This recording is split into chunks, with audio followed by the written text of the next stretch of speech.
Daar is iets besonders aan lig. Dit maak alles duidelik.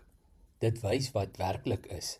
En dit is presies die punt wat Paulus in Efesiërs 5 hiervan af vers 8 maak. Jy is nie jou verlede nie.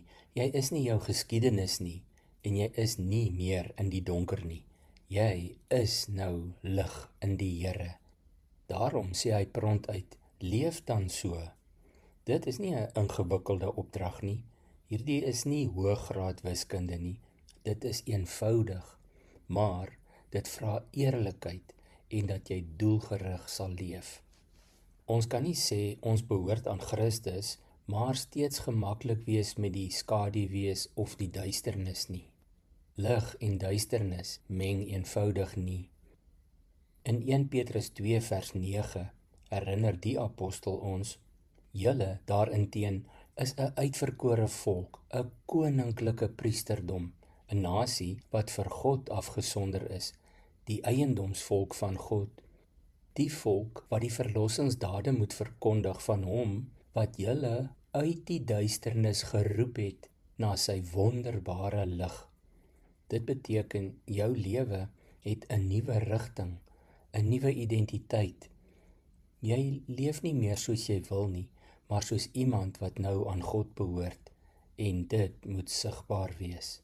Paulus sê, die vrug van die lig is goedheid, geregtigheid en waarheid. Met ander woorde, hoe jy leef, hoe jy praat, hoe jy reageer, dit alles wys wie jy dien en aan wie jy behoort. Nou, jy hoef nie 'n bordjie om jou nek te hang nie, jou lewe self is die boodskap. Daarom skryf Paulus in vers 10, vra jouself voortdurend af, maak dit die Here bly. Dit is 'n eenvoudige filter vir elke besluit, voor jy praat, voor jy optree, voor jy reageer, sal dit God se hart bly maak. Ons leef in 'n wêreld waar die donker soms normaal lyk, waar verkeerde dinge goed gepraat word of toegesmeer word. Maar jy is nie geroep om in te pas nie, jy is geroep om uit te staan, nie deur hard te skree nie, maar eenvoudig deur anders te leef. In Johannes 8 vers 12 het Jesus gesê, ek is die lig vir die wêreld, wie my volg sal nooit in die duisternis lewe nie.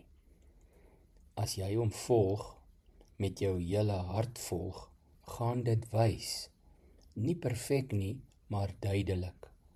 So, leef vandag doelbewus, kies die lig, praat die waarheid, doen wat reg is, leef soos 'n koningskind, doen dit alles met 'n hart vol dankbaarheid, en laat jou lewe so skyn, dat niemand hoef te wonder aan wie jy behoort nie.